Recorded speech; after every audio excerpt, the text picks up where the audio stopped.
নমস্কার, আমার গল্প পাঠ আসরে আপনাকে স্বাগত জানাচ্ছি। আজ পড়ছি সুনীল গঙ্গোপাধ্যায়ের সেই সময় উপন্যাসের পরবর্তী অংশ। কলকাতায় ফিরেই বিদ্যাসাগর সংস্কৃত কলেজটির আমূল সংস্কার করার জন্য উঠে পড়ে লাগলেন। সংস্কৃত কলেজটি যেন হরিঘোষের গোয়াল হয়েছে। সরকার কলেজ খুলে দিয়েছে, যার যেমন খুশি কলেজটিকে ব্যবহার করে। ছাত্রদের কোনো বেতন লাগে না, তাই পড়াশোনার কর্মটিকেও তারা মনে করে যেন গোপাল ঠাকুরের ব্যাগার, যার যখন ইচ্ছা আসে যায়। যদিও পাকা স্টকের ভবনে কলেজ বসে, তবু শিক্ষকগণ যেন সেই আগেকার গাছতলার টোলের ধারাটাই অক্ষুণ্ণ রাখতে চান। কোনো শিক্ষক ক্লাসের মধ্যে চেয়ারে পা তুলে বসে তার কোনো প্রিয় ছাত্রকে ডেকে বলেন, বাপু হে, একটু বাতাস করো তো, কিছুক্ষণ ঘুমায় লই। কলেজে কোনো সাপ্তাহিক ছুটির দিন নির্দিষ্ট নেই। অষ্টমী ও প্রতিপদে সংস্কৃত অনুশীলন নিষেধ বলে ওই দুই তিথিতে কলেজ বন্ধ থাকে। দ্বাদশী, ত্রয়োদশী, চতুর্দশী, অমাবস্যায় ও পূর্ণিমায় কোনো নতুন পাঠ শুরু করতে নেই। এমন রীতি কে স্থির করেছে তার ঠিক নেই, তবু চলে আসছে। ঈশ্বরচন্দ্র এসব প্রথা বন্ধ করে দিলেন। প্রত্যেক রবিবার কলেজ বন্ধ থাকবে, বাকি দিনগুলিতে যথা নিয়মে ক্লাস চলবে। শিক্ষক বা ছাত্র সকলকেই আসতে হবে 10:30টার মধ্যে। ক্লাসে কোনো শিক্ষক ঘুমোলে তিনি নিজে গিয়ে তাকে জাগিয়ে দেন। অতিশয় নিদ্রাতুর কোনো শিক্ষককে হেসে পরামর্শ দেন, এবার থেকে সঙ্গে নস্যর ডিপ্পে রাখুন, ঘুম এলেই নাকে নস্য ঠুসে দেবেন। কলেজ ভবনের পেছন দিকে মালির ঘরের পাশে শৌচাগার।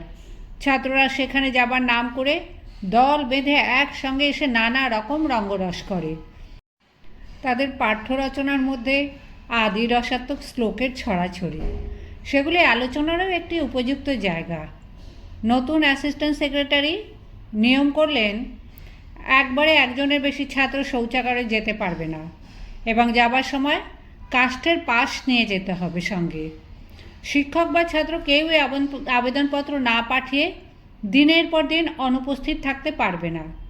মাসে একবার প্রত্যেক ছাত্রকে পরীক্ষা দিতে হবে এবং শুধু সংস্কৃত নয়, ছাত্রদের প্রত্যেককেই বাধ্যতামূলকভাবে শিখতে হবে বাংলা, ইংরেজি ও অঙ্ক। ছাত্রদের নিয়ে বেশি সমস্যা নেই, কিছু কিছু সমস্যা দেখা দিল অধ্যাপকদের নিয়ে। অধিকাংশ বৃদ্ধ অধ্যাপকের কাছে ঈশ্বরচন্দ্র নিজে পড়েছেন, তারা তার গুরুস্থানীয়।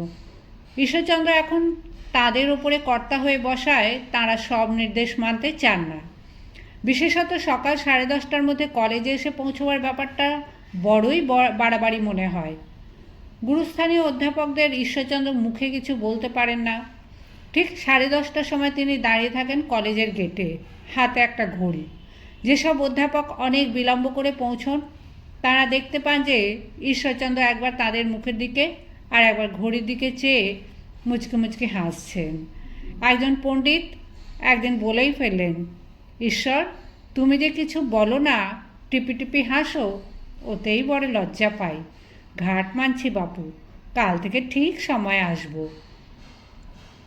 মাঝখানে একটা ঘটনায় ঈশ্বরচন্দ্র ছাত্রমহলে খুব জনপ্রিয় হয়ে গেলেন।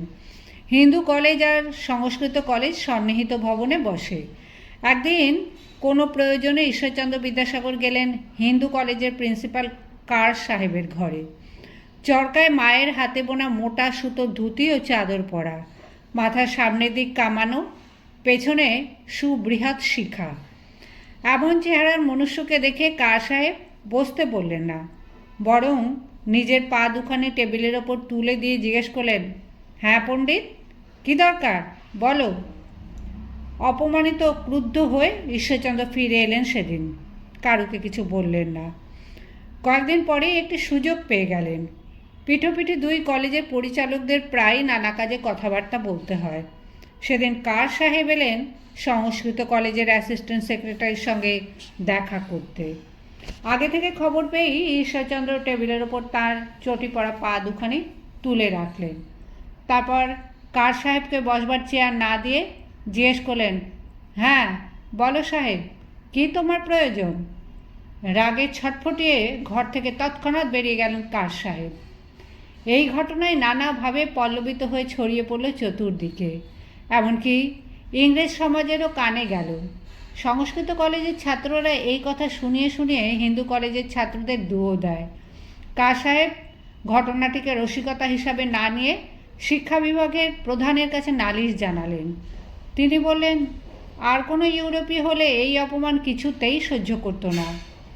শিক্ষা বিভাগের সেক্রেটারি ময়েট সাহেব এলেন তদন্তে। ঈশ্বরচন্দ্র নিরীহ মুখে বললেন, আমি কিছু দোষ করেছি? তা তো জানতাম না। আমি তো ভেবেছিলাম এটাই তোমাদের দেশের ভদ্রতা। কার সাহেবের মতন একজন মান্যগণ্য ব্যক্তি যদি টেবিলে চর্মনির্মিত জুতোশুদ্ধ পা তুলে দিয়ে বসে থাকেন, তাহলে আমার পক্ষে টেবিলের থেকে পা নামিয়ে বসে কি অভব্যতা হতো না? ময়েট সাহেব হো হো করে হেসে উঠলেন। তারপর রিপোর্ট লিখলেন, পণ্ডিত ঈশ্বরচন্দ্র বিদ্যাসাগরের মতন সাহসী ও তেজস্বী পুরুষ আমি বাঙালিদের মধ্যে আর একজনও দেখি না। সেবার চাকরি টিকে গেলেও মাত্র 1 বছর 3 মাস পরেই সংস্কৃত কলেজের চাকরিতে ইস্তফা দিলেন ঈশ্বরচন্দ্র। রসময় দত্ত ঈশ্বরচন্দ্রের গতিবিধি সুনজরে দেখছিলেন না। ঈশ্বরচন্দ্র ছাত্রদের কাছে খুবই জনপ্রিয় হয়ে উঠছেন।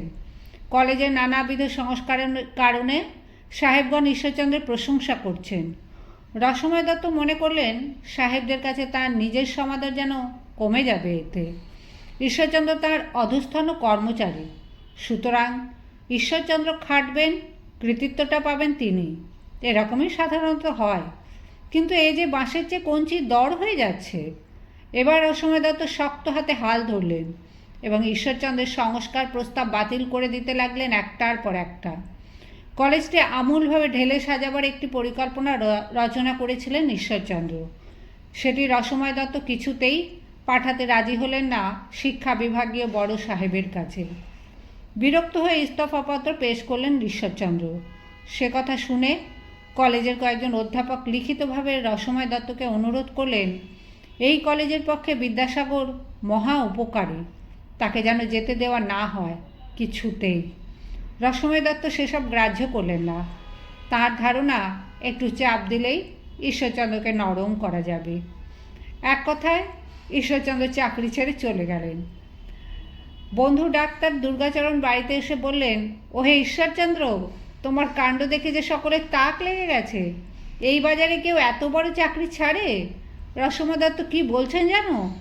ছোকরা এক কথায় চাকরি ছাড়লো, এরপর খাবে কি? ঈশ্বর হাসতে হাসতে উত্তর দিলেন, ওকে জানিয়ে দিও, দরকার হলে আলু পটল বেচে খাবো, মুদির দোকান দেব, তবু যে চাকরিতে মান থাকে না সেই চাকরি আর আমি কখনো করতে যাব না।